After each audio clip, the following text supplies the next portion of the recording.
रामकृष्ण हरे. सज्जन हो, आज आपणाला दोरस्था पर्वतो रम्या अशा अर्थाचा व्हिडिओ सादर करणार आहे. कारण आज जे विषय चालू आहेत, प्रचलित विषय आहेत, त्यावर प्रकाश टाकणारा हा विषय आहे. याला म्हणीने जर सांगायचं ठरलं तर दुरून डोंगर साजरे असं म्हणता येईल. सुभाषितकार हजारो वर्षापासून सांगत आले आणि सुभाषितामध्ये तत्त्वज्ञान असतं, त्याच्यामध्ये सात्विकता असते, तात्विकता असते. सिद्धांतावर बांधलेले जे तत्त्वज्ञान आहे ते तत्त्वज्ञान सुभाषितामध्ये असतं. तशा प्रकारचं एक सुभाषित आपणापुढे सादर करत आहे. काय होतं, 3 गोष्टी माणसाला लांबून बऱ्या दिसतात, रंजन करतात आणि मजा वाटते लांबून पाहण्यामध्ये. पण त्या गोष्टीच्या जर आपण जवळ गेलो तर मग काय होतं, त्या संदर्भामध्ये मनापासून सुभाषित ऐका, शेवटपर्यंत ऐका. काय म्हणतात सुभाषितकार?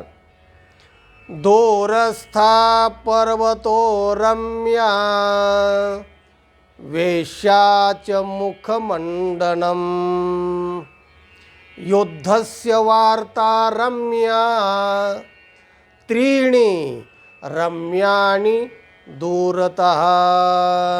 दूरतः त्रीणि रम्याणि.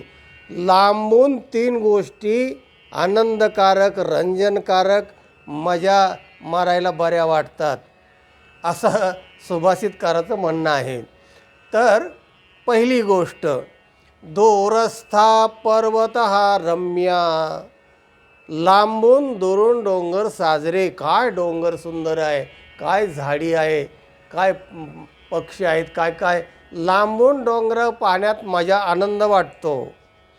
पण त्या डोंगरावर जवळ जाऊन चढलो ना आपण, डोंगर चांगला आहे म्हणून, तर तिथे खासगोलग्या असतात, दगड असतात, काटे कुटे असतात, आणखीन वेगवेगळे प्रकारचे हिंस्र पशु असतात, विंचू, सर्प सगळे असतात.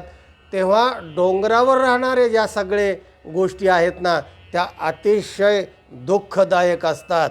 जर तो चढायला लागला तर तेव्हा ते लांबून पहा डोंगर. नाही म्हणले आपण जवळ गेलो किती चांगलं वाटेल, आपण चढून त्या शिखरावर जाऊ. प्रयत्न करू नका. आता शिखरावर जाण्याच्या वाटा केलेल्या आहेत, त्या आहेत तिथे माणसं, ती गोष्ट वेगळी. डोंगर ओरिजिनल, त्याच्यावर चढणं अशक्य आहे. प्रयत्न केला तर दुःखकारकच आहे, असा सिद्धांत पहिल्या मुद्द्यामध्ये मांडलेला आहे. दुसरा मुद्दा आहे वेश्यांच मुखमंडनम.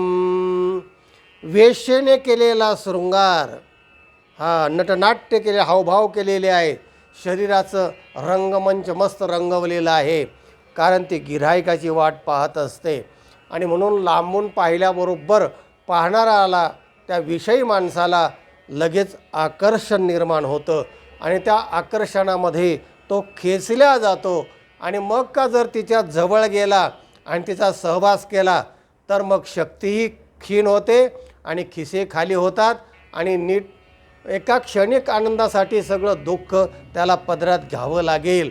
म्हणून सुभाषितकार सांगतात की बाबा रे, वेश्येचं मुखमंडन जे आहे ना, लांबून बघा, जवळ जाऊ नका.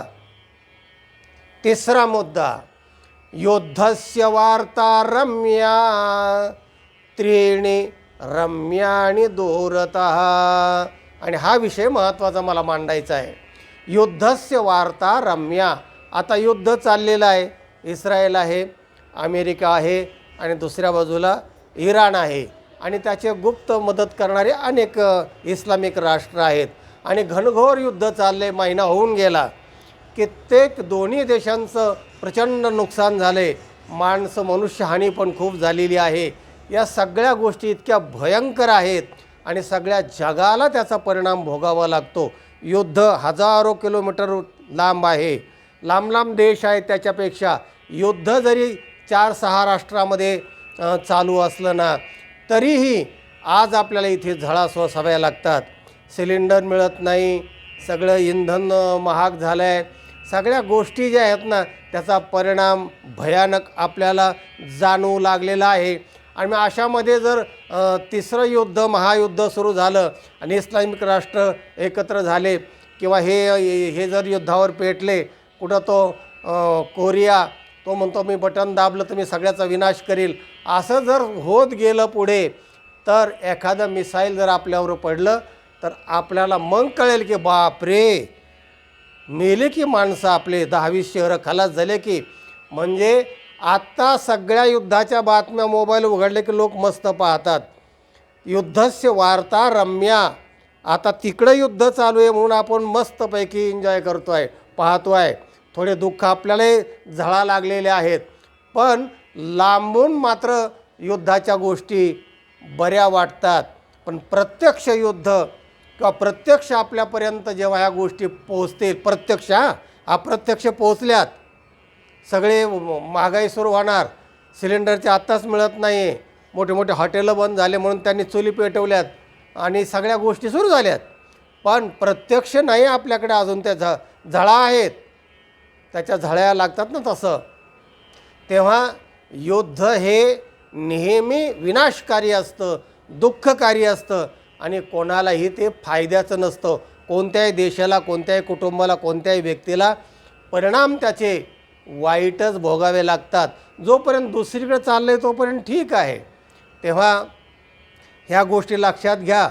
महाभारताचं युद्धाचा शेवट आणि महाभारतात पहा काय, भगवान गोपाल कृष्णाची शिष्टाई 4-6 वेळा शिष्टाई केली पण ती मान्य झाली नाही. शेवटी महाभारत घडलं आणि त्याच्यामध्ये सगळे द्रोणाचार्य, भीष्माचार्य, चांगली चांगली माणसं मेली.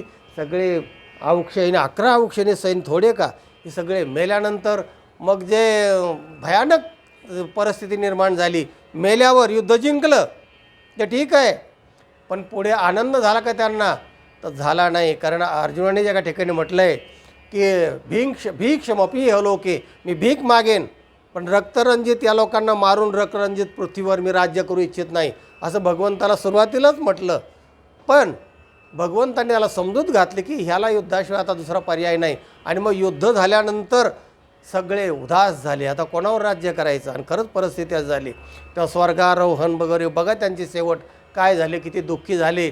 आणि काही दिवस राज्य घेतले तरी आनंद होईना, शेवटी हिमालयात जावं लागलं आणि तिकडं आपलं आयुष्य संपवावं लागलं. सांगायची गोष्ट अशी की युद्ध शेवटसुद्धा जर वाईट होतो.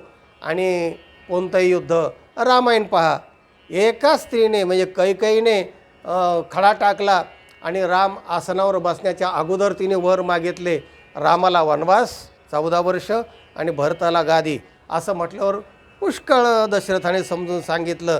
ती म्हणली नाही, प्राण जाय लेकिन वचन न जाय, हा रघुवंशाचा तुमचा ब्रीदाचा महत्त्वाचा मुद्दा आहे, तेव्हा माझी माघार नाही. धाडक्यानी दशरथ खाली पडला, त्याच्यामध्ये मेला दशरथ.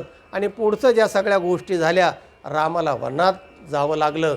आणि वनवास भोगत असताना हा पहिला मुद्दा रामायणाचा चांगला झाला का नाही.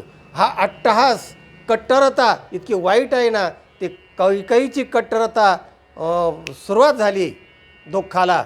आणि वनात गेल्यानंतर सीतेचं सौंदर्य आणि रावणाची विषयाभिलाषिता तिथं नडली, सीतेचं अपहरण झालं. आणि दुसरा युद्धाचं कांड सुरू झाल्यानंतर सगळं युद्ध म्हणजे मेलेलं त्या सगळे रावणाचं पक्ष वगैरे, आणि सगळं जिंकून जेव्हा परत आले. सांगायचा मुद्दा असा की युद्ध कोणतंही चांगलं नाही, आनंदकारक नाही. म्हणून अहिंसा परमो धर्म हा असं म्हटलं आहे. मनोनी शांती धरा उतराल पहिलं तिरा. शांती सगळ्यांना पाहिजे आणि शांती फार महत्त्वाची आहे, म्हणून हे लक्षात घ्या. म्हणून आपला जो वसुधैव कुटुंबकम हा सिद्धांत आहे, त्याच्या मार्गाने आपण सर्वांनी वाटचाल केली पाहिजे. हे विश्वाची माझे घर माऊली सांगते. खळांची व्यंकटी सांडो एवढा विचार आपण केला पाहिजे आणि त्यांची व्यंकटी वाकडेपणा कसा कमी होईल याच्या मार्गाने आपण सगळ्यांनी उपदेश केला पाहिजे, आचरण केलं पाहिजे. हा या व्हिडिओचा मुद्दा आहे. तेव्हाच आपण जगू आणि सुखाने जगू, म्हणून आपला एक शांती मंत्र म्हणतो आणि हा विषय संपवतो. सर्वेत्र सुखिनः सन्तो सर्वे सन्तो निरामयाः सर्वे भद्राणि पश्यन्तु मा कश्चित् दुःखमवाप्नुयात्। ओम शांति शांति शांती। हा शांती मंत्र आणि शांतीचा मार्ग, मानवतावाद आणि माणुसकी अशा प्रकारचा आपला जो विशाल व्यापक धर्म आहे, त्या दृष्टीने आपण वाटचाल करूया आणि विश्वात शांती नांदो अशी सदिच्छा व्यक्त करूया। हा व्हिडिओ इतरांना पाठवा, लाईक करा, चॅनल ज्यांनी सबस्क्राईब केलं नाही सबस्क्राईब करा। ज्ञान ऐकत रहा, ज्ञान वाटेत रहा, आनंदी रहा। रामकृष्ण हरी।